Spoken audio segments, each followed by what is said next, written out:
सहनाववतु सहनौ भुनक्तु सह वीर्यङ्करवावहै तेजस्विनावधीतमस्तु मा विद्विषावहै। ॐ शान्ति शान्ति शान्तिः। गुरुर्ब्रह्मा गुरुर्विष्णुः गुरुर्देवो महेश्वरः गुरुरेव परं ब्रह्म तस्मै श्री गुरवे नमः। तस्मै श्री गुरवे नमः।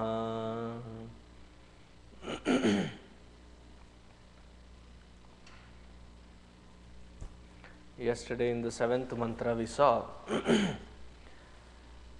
तस्माच्च देवाः बहुधा संप्रसूताः साध्याः मनुष्याः पशवः वयांसि प्राणापानौ व्रीहियवौ तपश्च श्रद्धां सत्यं ब्रह्मचर्यं विधिश्च।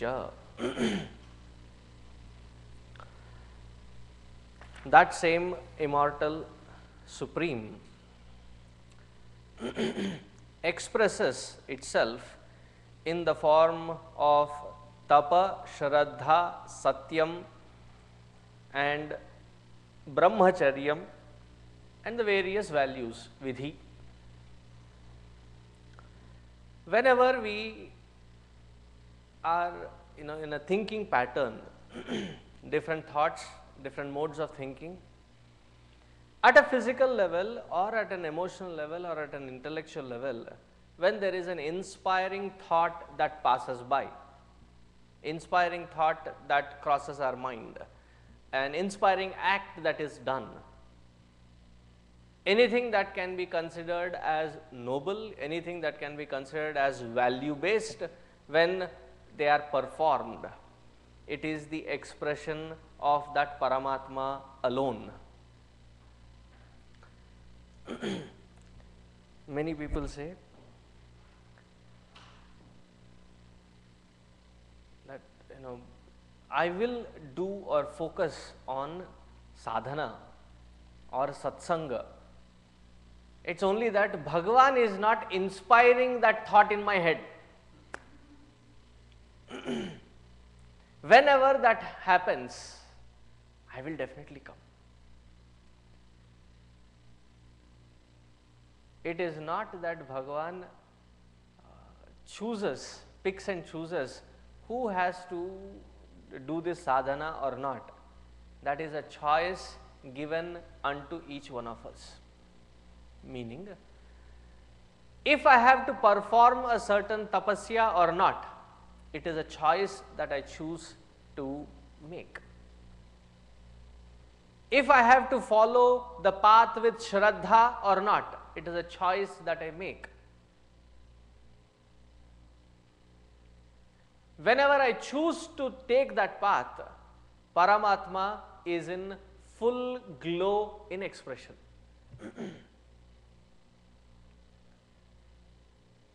It is not to be misunderstood or misinterpreted, misrepresented that the tapas, shraddha, brahmacharya and various values are the expressions of Paramatma, so I am waiting for Paramatma. Why are you like this? Then our answers will turn out to be like Duryodhana's answer, saying that I know what is right, I know what is wrong. But the only thing is, kenapi devena hridisthitena. It is some God who is sitting in my bosom, in my heart, who is not inspiring the right values from my heart. What can I do? That becomes an easy cop out. Meaning that there would be no difference between us and Duryodhana. So what do? We make a firm decision, we choose to tread this path with shraddha, and lot of tapascharya is required. Though it is not insisted here, probably because the Rishi here must have thought, if you have come to the level of understanding the Upanishads, the earlier portion need not be described.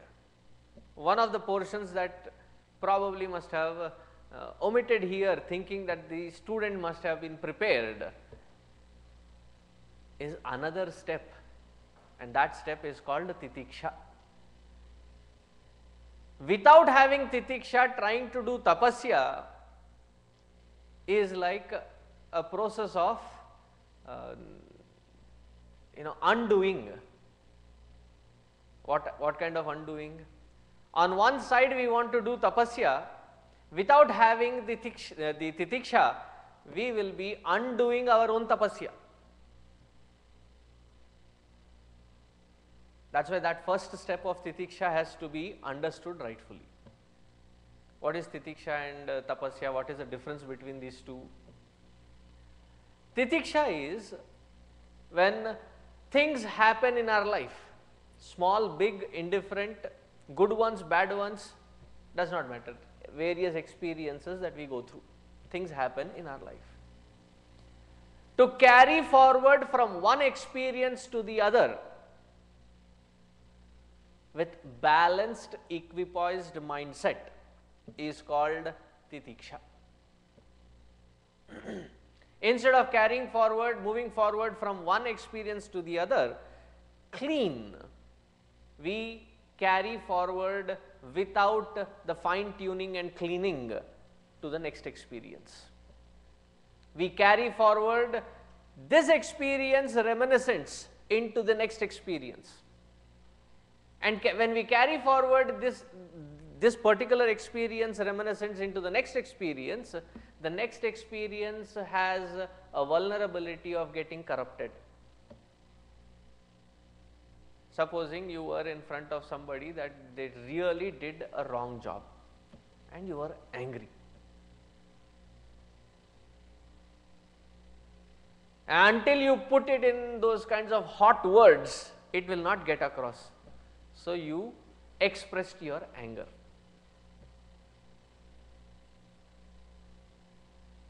Do we snap out of it immediately? We carry that anger, that emotion of anger forward into the next few experiences. Poor scapegoats, whoever comes across to us in the next few hours, they will be related with what happened in the morning or whenever it happened, and they would be staring at us like, it may have happened, why are you relating this to me? What is it for me that you are trying to explain here? May we carry forward this guilt, this reminiscent effects of whatever we are doing into the next experience. That is not called titiksha. Without having this capacity to break the mind's pattern to that experience, conclude it and then move forward. If I were in a Balavihar class, this is what I would have asked. After eating food, especially the Indian food, do you wash your hands? So the kids, they say yes. Why? So the kids say, not just after eating food, even before eating food we wash our hands. We go into the experience with clean hands. After the experience is done, before we move forward to the next experience, the hand has to be cleaned. Similarly, whatever equipment is used by us at this particular experience, use it thoroughly.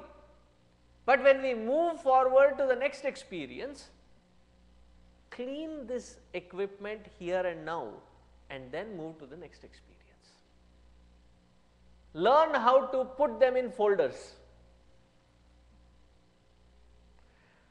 As you save things in folders in your bank statement comes, the mortgage statement comes, then the taxes come, you have different folders. You don't just jumble all of them into one. Sometimes when by mistake you look into some people's wallets, purses,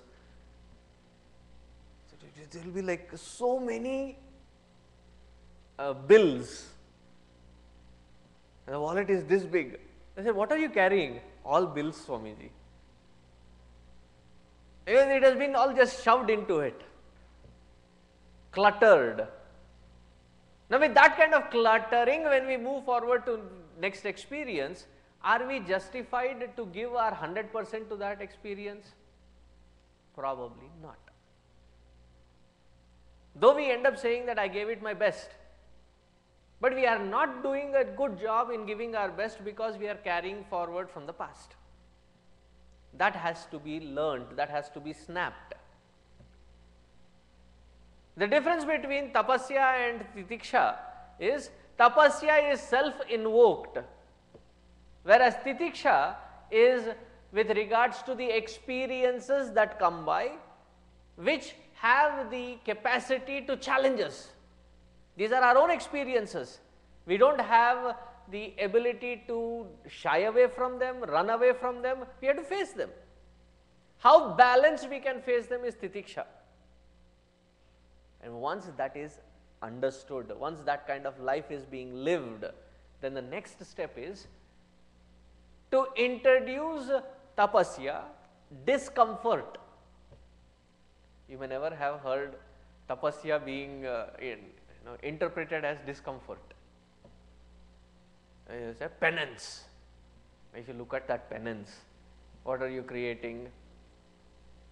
Somebody is doing chaturmasya, 4 months of tapasya, and in the chaturmasya, 1 meal per day, not 1 meal at a time, 1 meal per day. And it is not again 1 meal per day wherein the 3 meals worth is consumed in that meal. There is a regulation. You can have only fruits and milk, not together, but with a difference of time gap. For how many days? 4 months. No salt, no sugar, nothing sour, nothing, no additives. Fresh fruits and milk. So what about food, Swamiji? That is food. It is not a snack before food or after food. That is food. So you take that extra step. Now again, that extra step that is introduced, which is of discomfort, it is not that everybody is doing fasting. Before taking that tapasya, one has to understand what are my rough edges of my personality. So supposing my rough edge, one of my rough edges is that I am a very provocative, angry person. Anger is in a very imbalanced, uncontrolled state. So I take the tapasya. What is the tapasya? However be the situations around me, I shall not lose my control. I shall not get angry. I shall not use bad words, foul language. I take that as tapasya. I shall try to speak in a very calm, composed manner.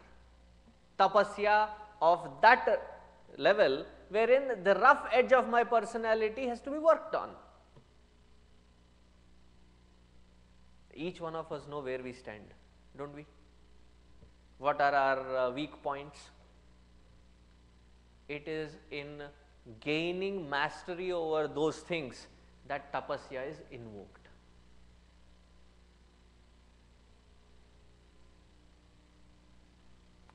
When people ask, God's grace, do we have to be qualified to get God's grace, or is God's grace equally there on everybody? I make the third statement, which can confuse people. I tell that God's grace is uniform on everybody, but how you tap that grace is in your hands. See, we have all these light fixtures.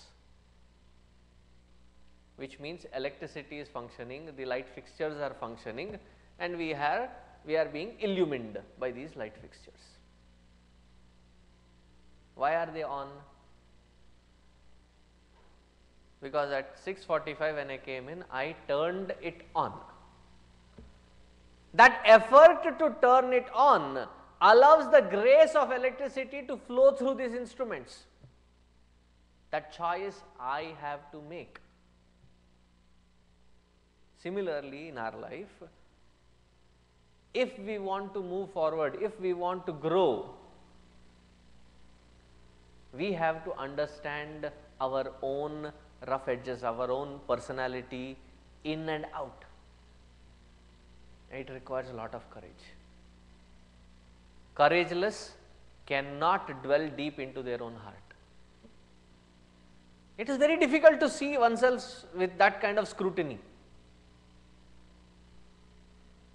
In order to have that ability to see, that courage to see, that balanced, equipoised mindset is required. Once titiksha is applied, there is an amount of balance. It is not perfect balance, but there is a certain amount of balance that is gained. With that balance, then I start looking at various edges of my personality. Every day my complaint is I overeat. I am taking a very, very gross example. Every day my, I don't know what I have to do. The solution is staring at your face.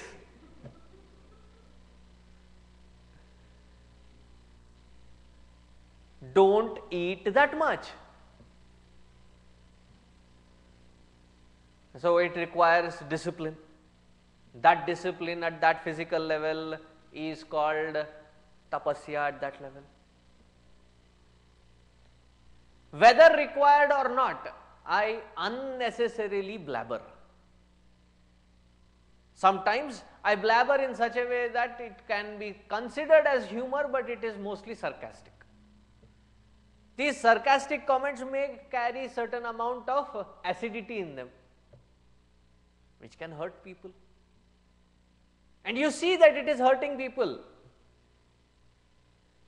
I end up saying, whatever is in my heart, I say it, I don't keep anything. You may have trash, why do you have to dump it on us? Before you dump, filter it. And that people usually interpret it as, I am very straightforward. जो मुझे यहाँ लगता है मैं वहाँ ऐसा बोल देता हूँ. संभल के बोलना और जोर से लगेगा. Now whatever I feel here, whatever I think here, I just say it. I don't hide things. No, learn what to say. That is tapasya at the vak. Back in India, last time when I had been, I noticed something very, very unusual. So there was a, Devi groups they said, we'll have satsang for the Devi group. I said, okay. Evening I have this engagement, so I will not be able to come. But how about late in the afternoon, 4 to 5 or 5:30? That time I can spare. As Swamiji, nobody will come. I said, why? Children would have already come home, they would have already fed them. They have time before, and they can go back home to cook, and it's only one satsang, right? No. Tomorrow is Thursday and there is this TV serial, people are hooked on to it, they will not give up. The same dumb thing, I went to sit down and said, what are these people watching? Same dialogue, same expression shown in 10 different angles. How many times can you watch that kind of a rotten stuff? Somebody plotting against somebody, all within the family. Somebody plotting against somebody, somebody trying to pull somebody, somebody trying to... Isn't there enough already rut in our lives?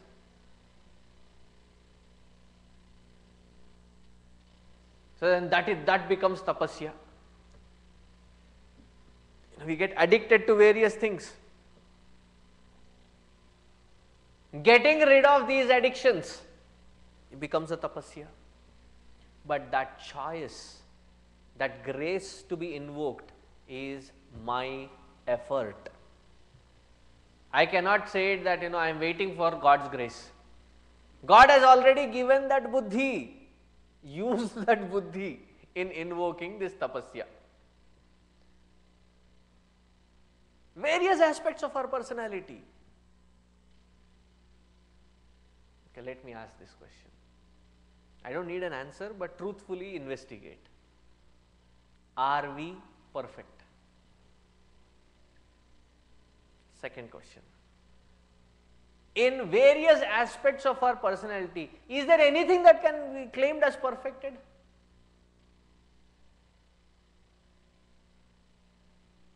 As I said, I don't need answers. Think, really investigate into these. There are so many aspects that have to be perfected.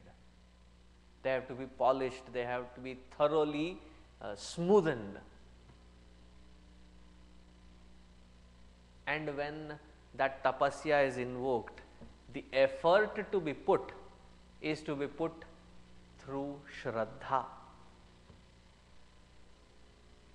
If the effort is put without Shraddha, then the impact or the turnaround doesn't happen. It becomes a norm which loses its potency.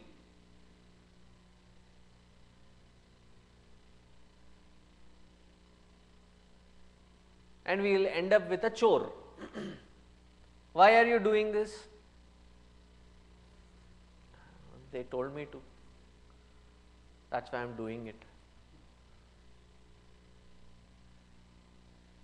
That person has to invoke that Shraddha and perform this tapasya. That is when truth will be revealed. Here truth is not something which they are talking against the lies. Here truth is the absolute truth which is said. In fact, truth is only one. There is no absolute or two kinds. If there are two kinds of truth, then it is not truth. Are you getting it? There cannot be two different kinds of truths. There is only one truth, and that always is absolute.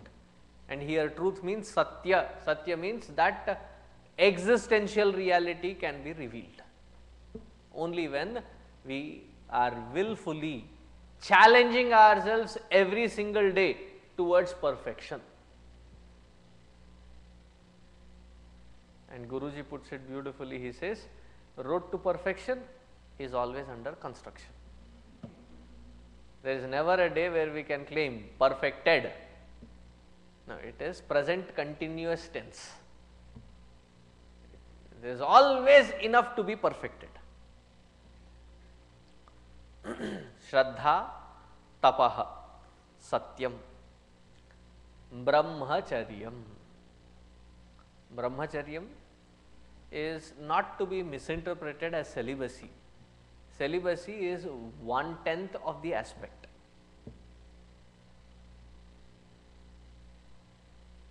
We have 10 organs. 5 organs of perception, 5 organs of action. It is not about control, it is not about how much you can resist, it is about how well you can balance. It is not that we should not see, it is not that we should not hear, it is not that we should not speak. Speaking is easy. Never to speak is also easy. But to understand when to speak, what to speak, when not to speak, how much to speak, when to keep quiet. That requires amazing balance. Seeing is not a problem. what we see, make a choice. Swamiji, there is so much bad in this world. There is equally good amount of good.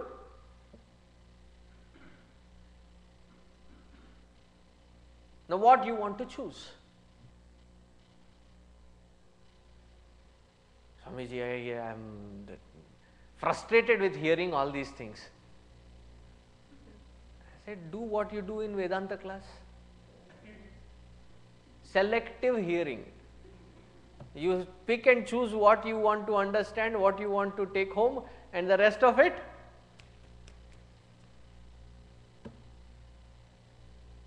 to maintain that balance wherein I choose.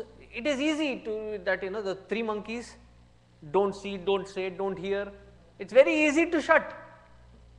But to keep it open and yet not have it impacted in such a way that it is lost, that balance is called brahmacharya.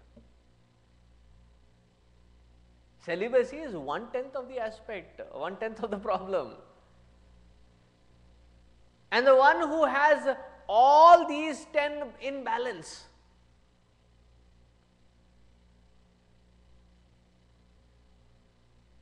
can be claimed as a Swami.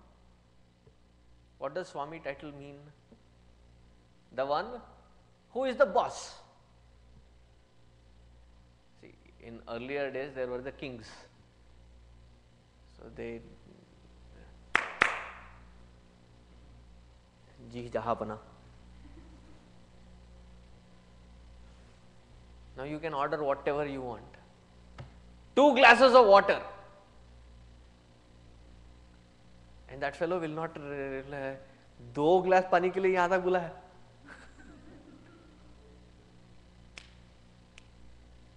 You know what? I'll give you a pot of water. Whenever you feel like drinking, just pour and drink.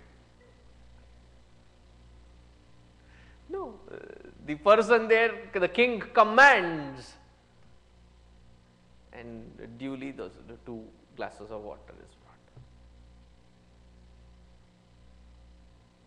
The boss of the family, the head of the family.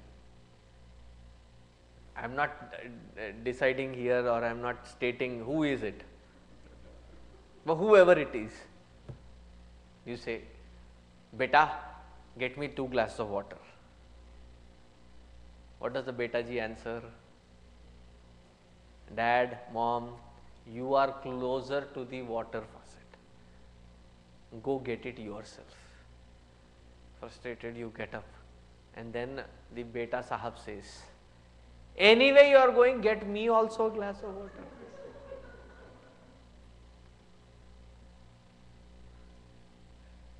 Our organs of perception action are like that. You ask them not to see, मुझे देखना ही है. Don't hear, especially when it is said don't hear, the interest is more. Why did they say don't hear? What could it be?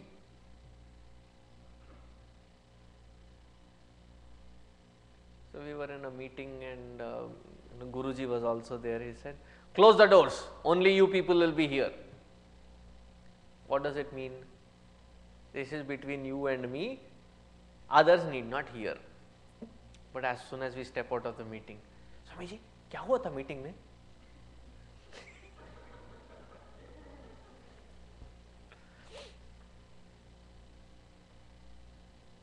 Don't eat. Now these regulations are something that we have to invoke for ourselves. Externally it cannot be thrust on us to maintain that balance. If somebody said, my son is a very good driver as long as his car is in a football ground, does that really show the skill of driving? Drop the S, that is what it shows. It doesn't show the skill, it shows that it can kill. When is the skill? in spite of the traffic, when you can maintain the balance of your car to reach safely from point A to point B. Not to drive is easy. To drive in a parking lot is easy. To drive it meaningfully is difficult. That balance to drive this vehicle is called brahmacharya. It is not that difficult. There are only 12 components that we have to master. Why are you smiling at me like that? 5 organs of action, 5 organs of perception, one fellow called mind, the second fellow called intellect. That is all. Those who have these 12 components under balance. Because the moment I say control, there is a rigidity added to it. There is no rigidity. There is that balance, that sensibility wherein you know when to use it, when not to use it.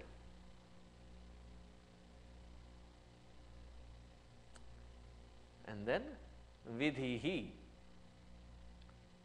to invoke and follow values of life.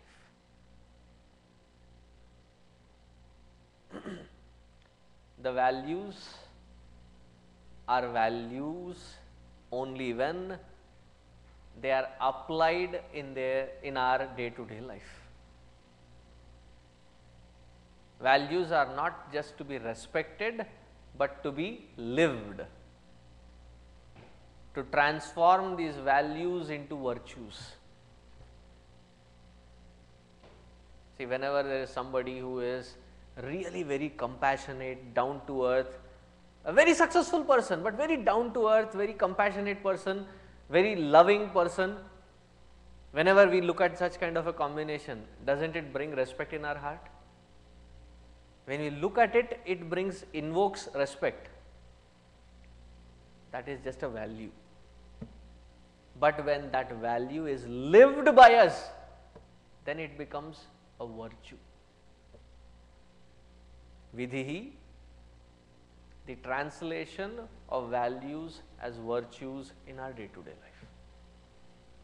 When such a beautiful blend happens in our day-to-day life of tapas, shraddha, satyam, brahmacharya and vidhi, then the grace of the Lord is fully tapped. Grace of that divine is fully invoked. It changes the entire definition of the grace of the Lord. Presently, what could be our equation? I have a list.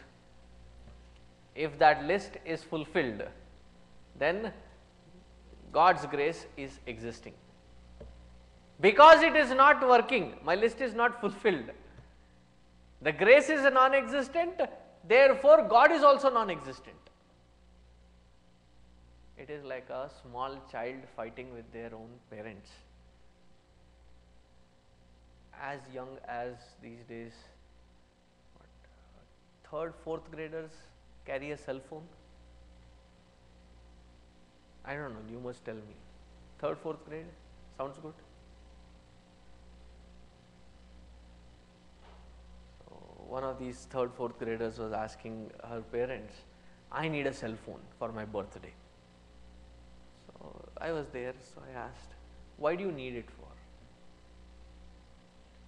See, if I am stuck in school or something, I can call my parents and they can be informed, they can pick. What would you be doing so far? I have to go inform the the teacher or that particular department, and they place a call to the parents. That also works, right? So this girl bends down, Swamiji, you are not working in my favor.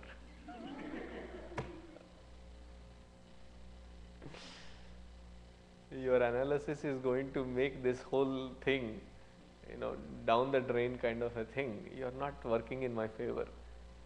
So please. I said, okay.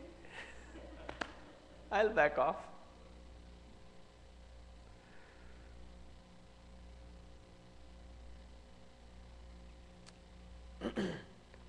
after having said so far, the next mantra takes into a beautiful unfoldment. It says in the 8th mantra, Sapta prana prabhavanti tasmat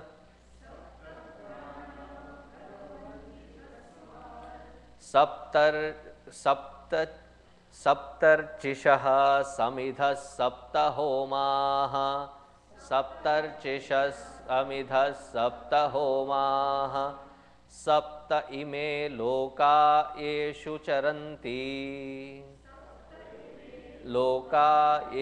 charanti prana guhashaya nihita sapta sapta.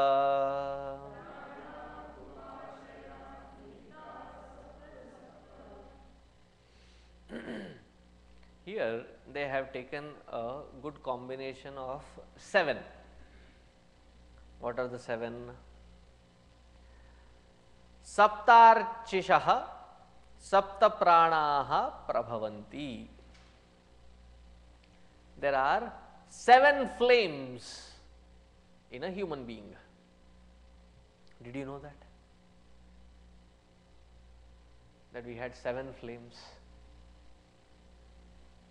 Go home, stand in front of the mirror, check for 7 flames. These 7 flames are all in the head portion. That is why the head is called Anganam, or among the different limbs. Uttamangaha is the most sacred one. Why is it sacred? 7 flames are here. What are these 7 flames? 2 eyes, 2 ears, 2 nostrils, and 1 bottomless pit, the mouth. 7 holes. Through these 7 holes, the flames are constantly coming out. Samidhaha sapta homaha. So, in the Havan, in the Homa or the Yajna Kunda, there are various details. Today, if I had to take an example, I would have probably used a computer. Input output devices could have been sufficient. In those days, the example was Havan, which was the Nitya Agni that they were performing. So, that Nitya Agni was taken as an example. So, when you perform the Havan, though some places it is used in a very trivialized form, wherein you just in the fire pit you light the fire and then start offering oblation. Why? I don't know what is with this fire and offering into the fire. All age groups love. Swamiji, whenever it is that swaha swaha, tell us, we will start throwing things inside. And everybody wants to have something in their hand to throw. So the Panditji also says, go get yourself the Havan Samagri, which has the, so he will mix it with ghee and says, now take each 1 cup, little. Over enthusiastically, स्वाहा से पहले एक बार, स्वाहा के बाद एक बार. See, the entire Havan Karikram that has to be done, the count as to how many bricks go in making that Havan Kunda, there is a science to it. There is a calculation to it. What kind of wood to be used? There is a specification to it. The mango or the people, and what kind of fire to be produced, depending on that kind of wood to be used also is decided. Supposing they have done the havan for the day, but they want the havan to be enlivened, like it should not go out, the fire should not be put out. So, they add the mango trunk or pieces of mango wood into there. Why? It burns slowly. At the people wood, the people tree's branches, dry people tree, it just burns off in a jiffy. Even just before the Purnahuti, you need that people wood to be brought in and arranged, so that the flames are well nourished. There are various kinds of woods. There are specifications to it. What mantra to chant, what kind of offering to be given at that particular time. So, supposing you are sitting and eating. Just imagine, okay, vividly imagine this. You are sitting and eating, and a typical South Indian meal starts with, of course, first course, second course, third course, fourth course, it is all rice, mountains of rice. But what goes into the well of that rice is different. So, first it starts with dal, then sabji, then you have sambar, then you have rasam. You are done with all those, then you say, bring the curd.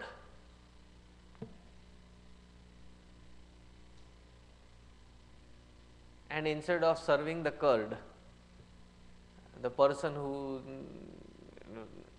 they serve you dal or sabji again, or dal or sambar again into that rice. What would be your reaction?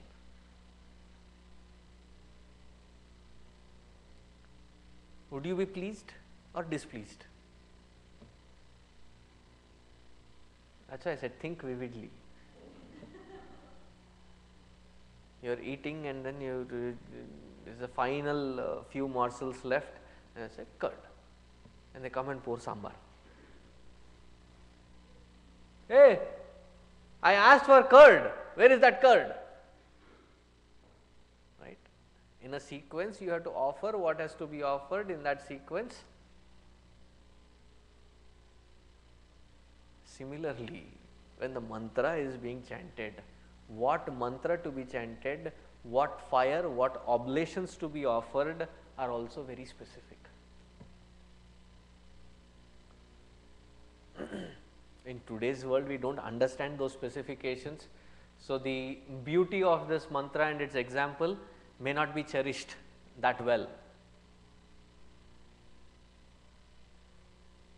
There are certain kinds of havan which are done, like Chandi Homa and Shatarudriya Homa. You have to offer lotuses. In some of them you have to offer red chilies. In some of them you offer black pepper. In some of them you offer the cooked rice.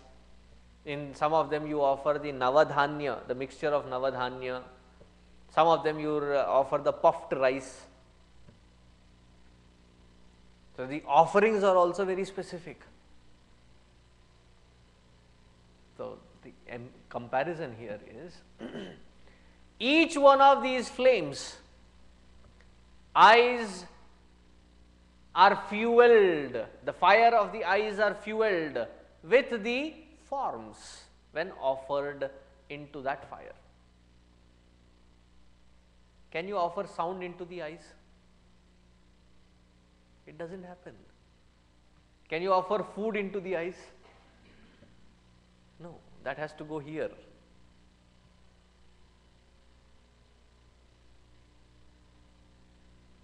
You know, the kids' jokes sometimes, one thing that immediately struck. There were these kids who were all gathered, and each one was boasting. So, one said, my dad actually is in charge of a submarine. He actually flies the submarine on the surface of ocean. Really? No, just 2-3 feet below. So, each one was, this fellow said, my dad eats with his nose. Really? No, just 2-3 inches below. With mouth you eat, with the nose you smell, with the ears you hear, with the eyes you see. Each one of these is an offering. Saptahomaha, the 7 kinds of flames that are burning, the 7 kinds of havan that is happening. Meaning, every object of perception that is offered, everything that is offered into this is to be done with that sanctity as it is done in a havan.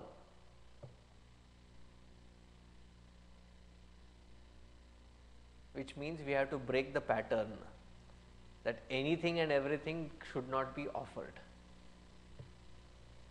Why? Oh, ऐसे पड़ा था इसलिए मैंने खा लिया.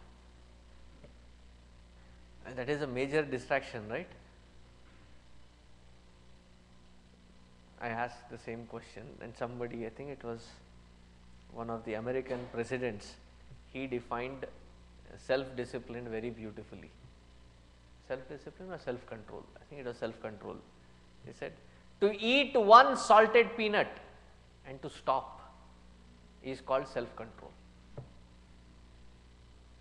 Have you tried eating one chip from the packet and then stopping? Stop ही नहीं होता. When does it stop? When the packet is empty. Whether the packet is a small packet or a big packet. Very dangerous. What has to be offered? When it has to be offered? Is it that time to be offering it? So, every act is that sacred act, meaning, see, more on the focus not of what to be offered or when to be offered, from the perspective that consciously perform every single action.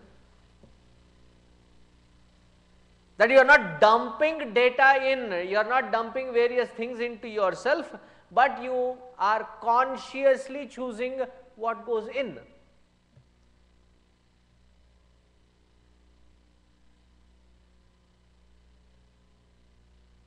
This season, particularly this year, if you have a light outside, are you finding lot of bugs at your home? So, when you have those bugs and somebody opens the door to leave, what happens? All the bugs come inside. Mosquitoes, those, there are some black little ones which have a terrible smell. All of them are there and they just suddenly sneak in. So, those who are standing, especially children, they keep the doors open, taakte rehte and so wherever you are, you send in the message, close the door. Either you go in or go out. Don't keep the door open. Why? You don't want those bugs to enter. Very careful with the house as to what enters. Why? It will cause unnecessary distraction and disturbance. Very careful. Should we not be equally careful as to what goes inside? There are certain things that distract you when you see them. You do not have that mental capacity to withstand the information and yet not be disturbed. So, at this moment you are disturbed. Do not allow those disturbances to come inside. Discipline them in that way that they do not cause that distraction.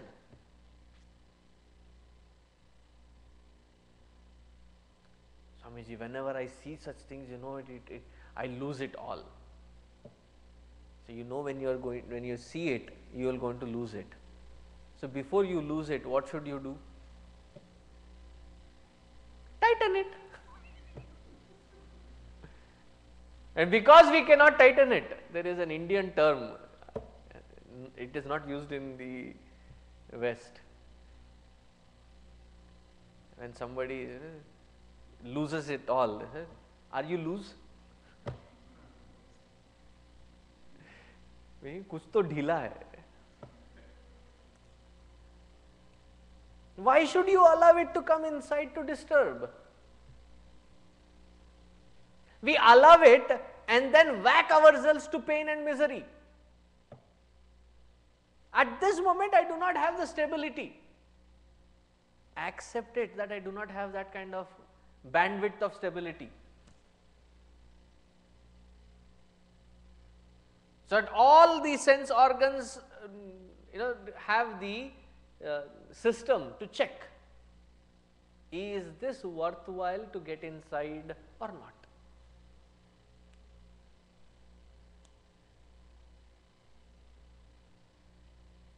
The first thing that many people have this habit, first thing in the morning they read the newspaper and then they start, aaj bhi dekho, the whole newspaper is filled with such crime. Every day you read the same dirty news. And why do you want to start your day with that agitation? So ये आदत हो गया है. Okay, from tomorrow morning start your day with Tulsi Ramayan. आदत कर लो. Instead of reading newspaper, read 6-7 pages of Tulsi Ramayan. आदत नहीं होता है स्वामी जी, क्या करें? डंडा लेके मारना चाहिए. Self disciplining, wherein I allow what is required at this moment.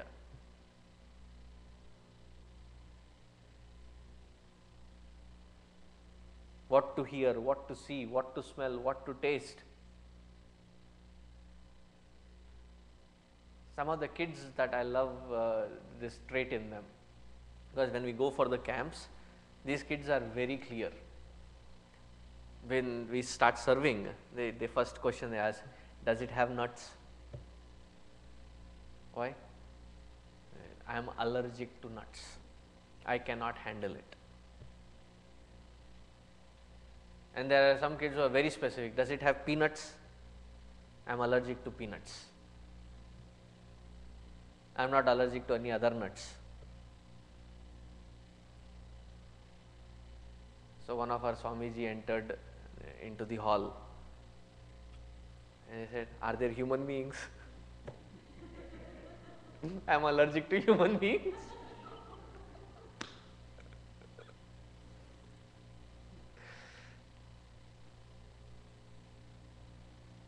See, as you deal with your allergies, ragweed or what, did I say it right? Ragweed? Or pollen or in the season, do you take care of yourself because you cannot handle it?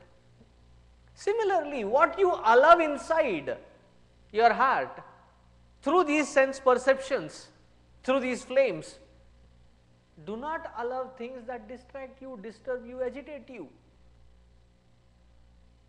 But somewhere I don't know where we go wrong, but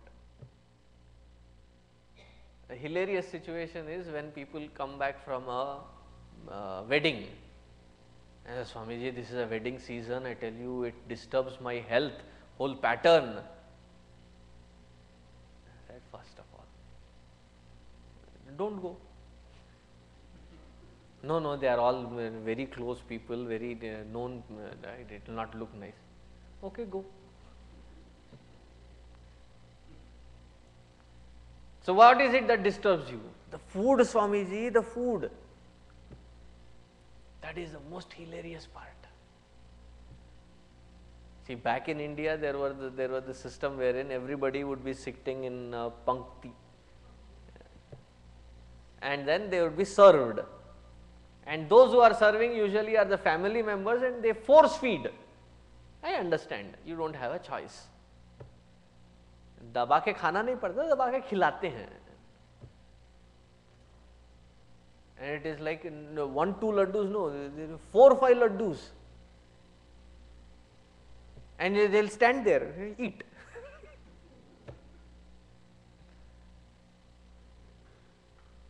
Here it is a buffet. Who is forcing you? Sometimes nobody even bothers if you have eaten or not.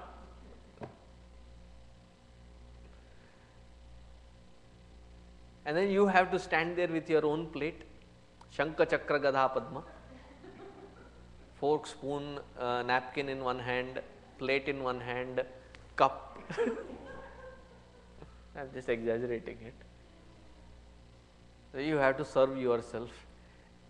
Choose what you serve. Just because it is available, you don't need to serve. And that enjoyment is only for 3 inches long. Once it drops down that 3 inch, there is absolutely no taste. Nirgun, Nirakar, Parabrahma, Paramatma after that. And for those 3 inches, we disturb ourselves for next few days. You know, the heartburn and acidity, constipation and बैल मुझे मार.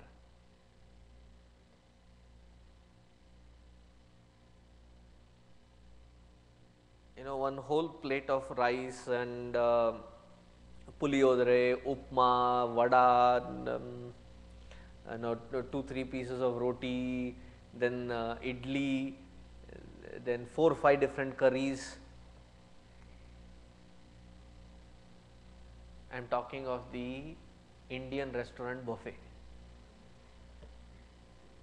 Okay, first round. And then they come take an order of dosa. That too. And then there are these pakoda and all those chatpata things, that's the second round. And then by the time dosa comes in, third round. And the fourth round, the yogurt rice, then the fruits and sweets, dessert. I would usually go once, come back and I am done. Somebody forcing me, go Swamiji, go. And they said, no, you please go. And I knew them very well, so I asked very point blank, do you eat this much at home?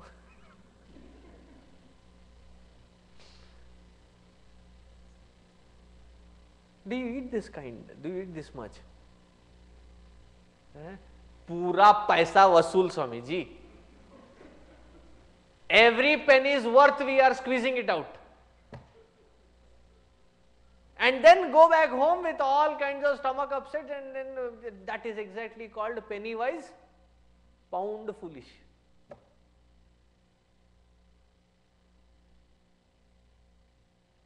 See, the Sapta Loka, the 7 worlds, the 7 points of nodes of interaction that the brain entertains, has to be enriched, depends on what input you allow inside.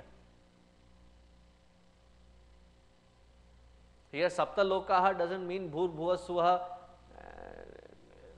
or the lower worlds of Atala, Vitala, Sutala, Rasatala, Patala, but it is talking about the 7 nodes of recognition, the world of that particular instrument that it creates inside.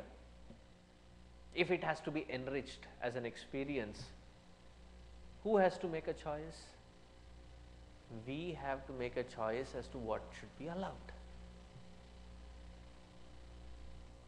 Guhashaya Nihita Sapta Sapta.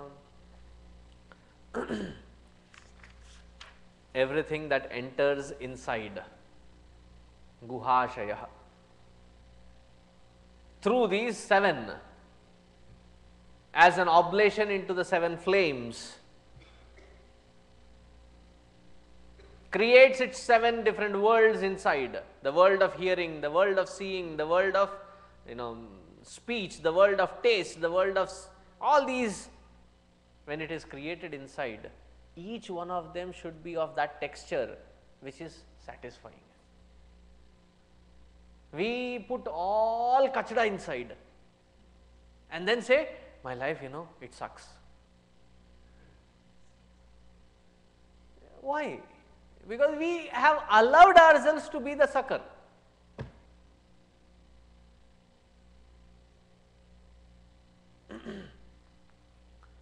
Now moving forward,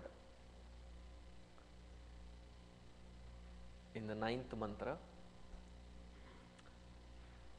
Atah samudraha girayascha sarve smat syandante sindhavaha sarvarupaha atascha sarvaha ओषधयोरसश्च येनैष भूतैः तिष्ठते ह्यन्तरात्मा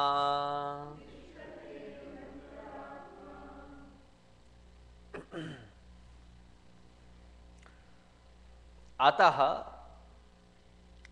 सर्वे अस्मात्, from him alone, all these oceans come forth. And in Adi Shankaracharya's Bhashya, he talks about Sapta Samudraha, which envelop the Sapta Dvipa Vasundhara. When did, who discovered America? Columbus?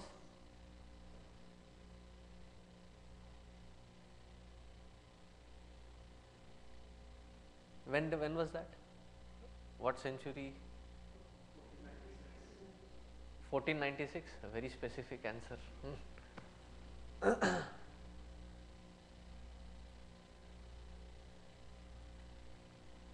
Adi Shankaracharya, who is 2000 years plus old, he refers to the earth as Saptadvipa Vasundhara. Vasundhara, earth, has got 7 continents. And this particular continent is called Krauncha Dvipa. There is a name for this American continent. North American continent is called Krauncha Dvipa. And all the 7 oceans are also mentioned. The reason I am going off the topic is that yes, it may have been recently discovered again by Columbus, but in my opinion it had already been known to our people that earth was not flat, earth was round, and there are 7 continents, there are 7 oceans that envelop. There is the Arctic and the Antarctic, which is practically not advisable to stay. The 5 can be stayed in. These details were already known to them. Samudraha, in fact in Bhagavatam, when you read the 5th canto, it is a very beautiful chapter for geologists.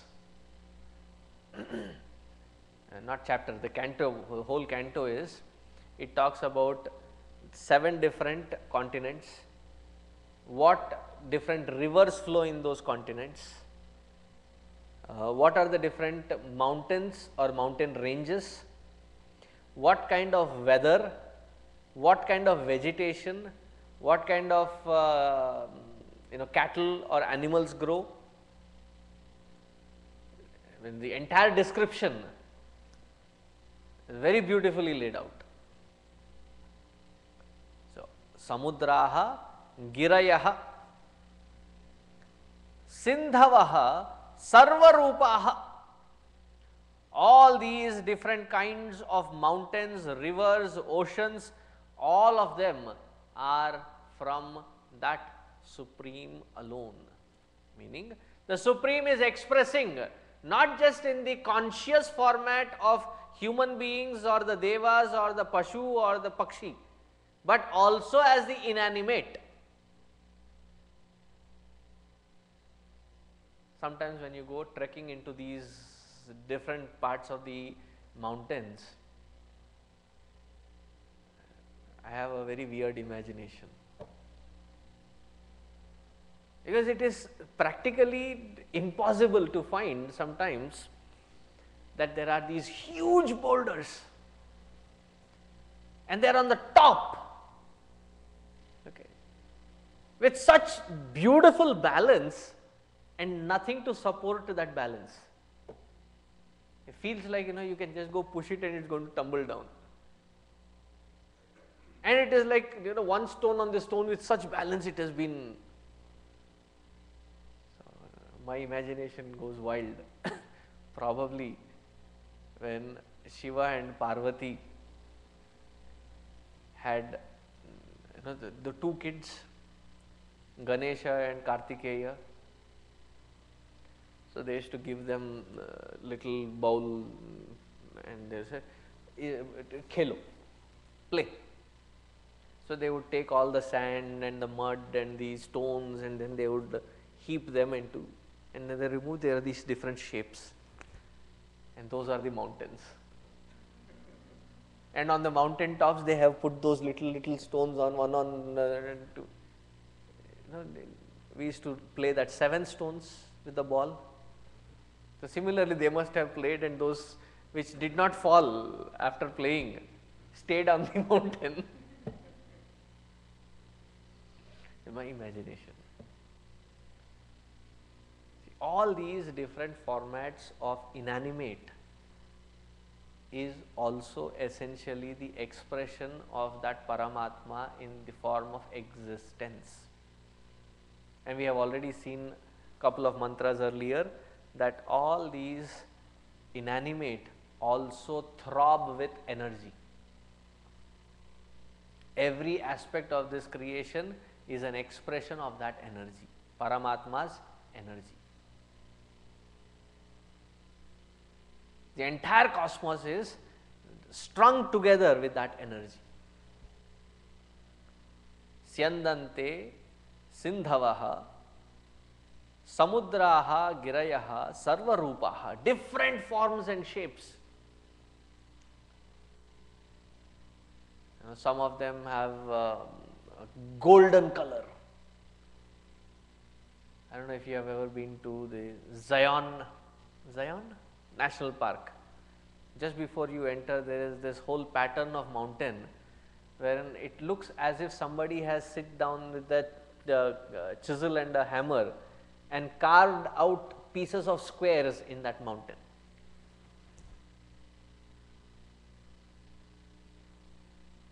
Or God was sitting there and he didn't have anything to do to pass his time, he just drew those lines. The entire range is filled with those squared pieces. And sometimes when you get into those canyons, the top layer is red, the middle layer is yellow, and then they call it the Mexican skirt, where it has this purplish colors, stones and greenery somewhere, and then it flows down in again orange color. Such beauty there. That beauty is the expression of Paramatma. In such beautiful setting, all the plant kingdom that is expressing Aushadhayaha Sarvaha. Aushadayaha, that which feeds and sustains the entire creation. So food is also an aushadha, a medicine for the disease called hunger. Kshut is hunger. Kshut pida nivaranartham, to remove the pida of hunger, bhojanam aham karishye. We or I eat food. So that is also an aushadha. Rasascha, rasascha, people say that frozen food is healthy. The reason I have to explain rasa, that is why I am picking on that, or else I wouldn't have picked on that topic. They just fresh from the farm, they clean it up and freeze it. So it has all the natural available, what do you call, nutrients in it. But the rasa is gone, dead. Those which are frozen, vegetables and fruits and other things, if you sow them again, do you think it will grow? That prana shakti, the rasa shakti is gone. See, carrots, potatoes, onions, which you keep outside, not in the fridge. Do they start growing those little roots and the green shoots? What does it show? That there is still life in it. Freeze it.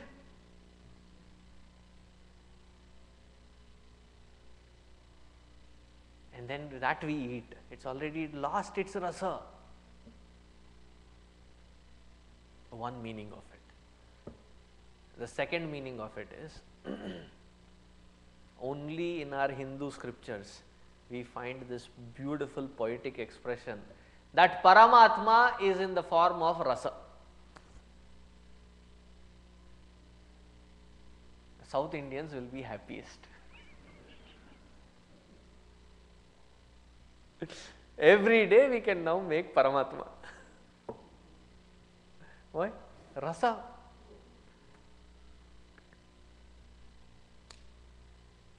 In Taittiriya Upanishad it comes, Raso Vaisaha Rasagam Hevayam Labdha Anandi Bhavati. Raso Vaisaha. That Paramatma is expressing as rasa, the essence of everything that is existing. What is the essence of a flower? Its fragrance, its beauty, its color, all this put together, that rasa, that essence of it is Paramatma in expression.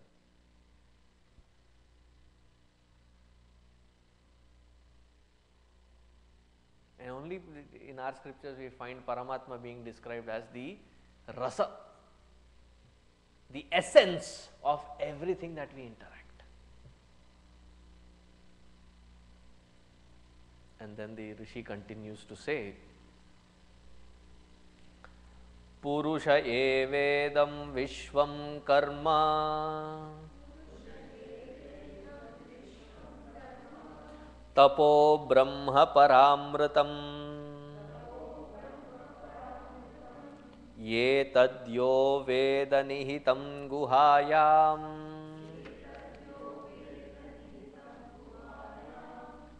so vidya granthim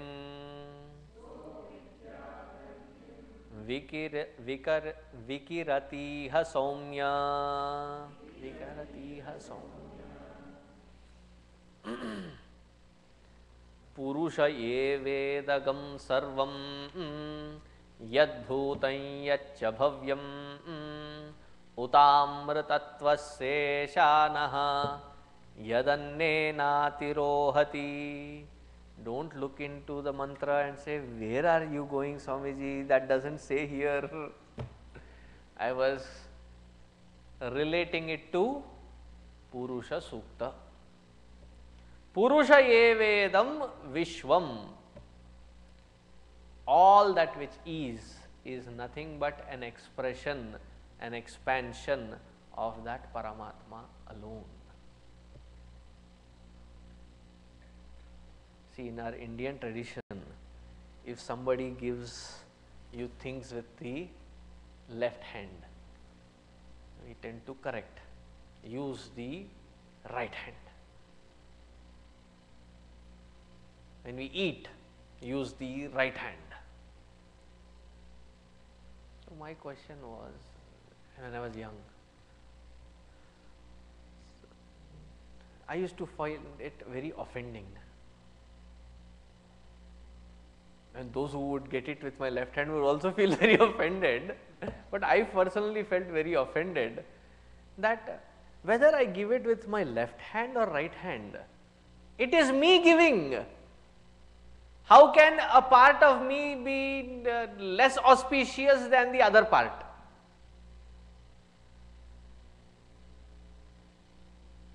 As much as the right hand is important, the left hand is also important.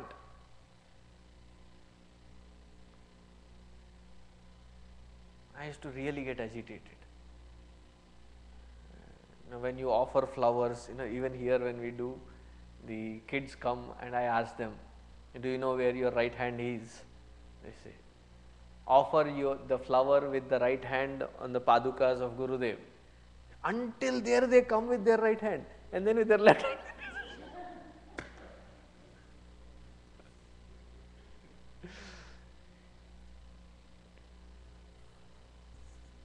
So I keep thinking, whenever that happens, Bhagwan, for them right and left doesn't make a difference. You accept as is.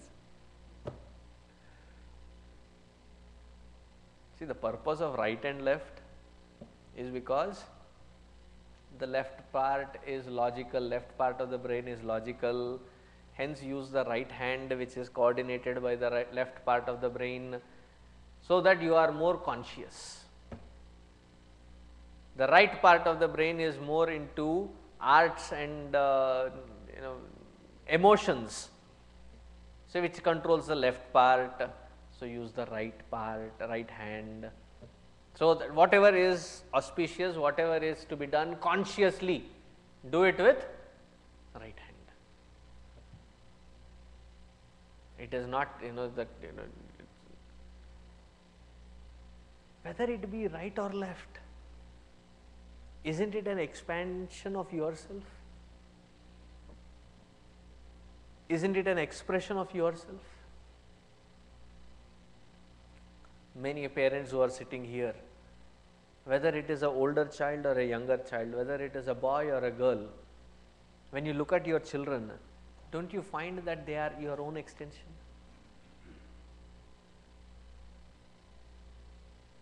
Though there is a disconnection, but still you find them as your own extension.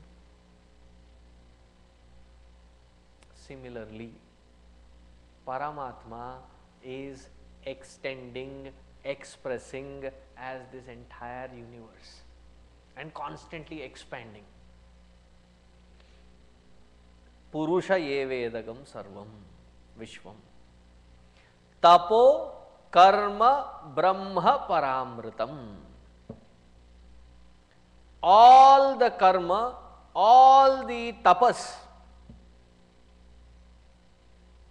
that is expressed. What kind of karma? That also has to be understood. If everything is Brahman, why are we stuck where we are stuck? If even the karma is Brahman, so I should be fine with doing whatever I feel like doing. Why all these regulations of what you said in the earlier mantra of maintaining the titiksha, then tapas, then shraddha? Because that Paramatma is expressing and expressing through my actions as well. Those actions which take us to that balance within is the expression of Paramatma. Those actions which takes us away from that balance are the actions performed by the entity called ego.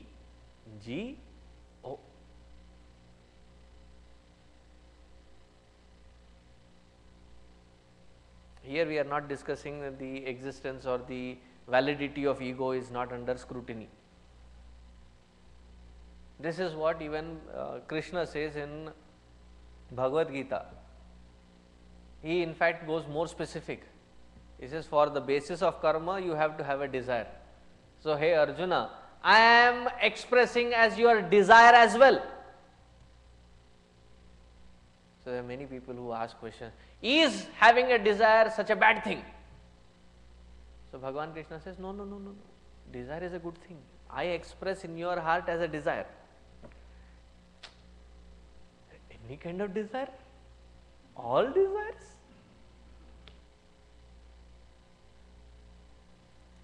There he says, dharma aviruddho bhuteshu kamosmi bharatarshabha. Those kinds of desires, kama,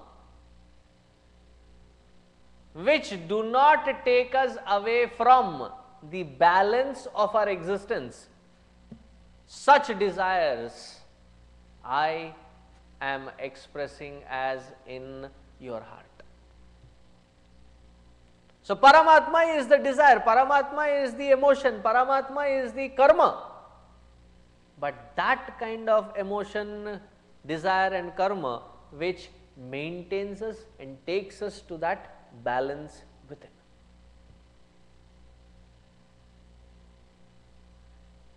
That which is disturbing, that which is distracting us away from that balance.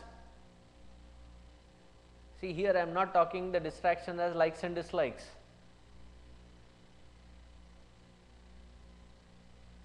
Because anything that in a condition where I am put wherein I do not like it, it seems to be distracting.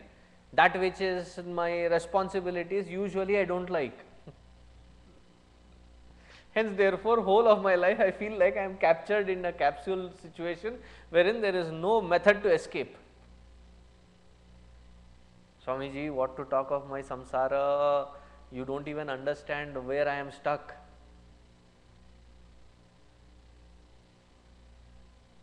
I tell them, you do not know where I am stuck.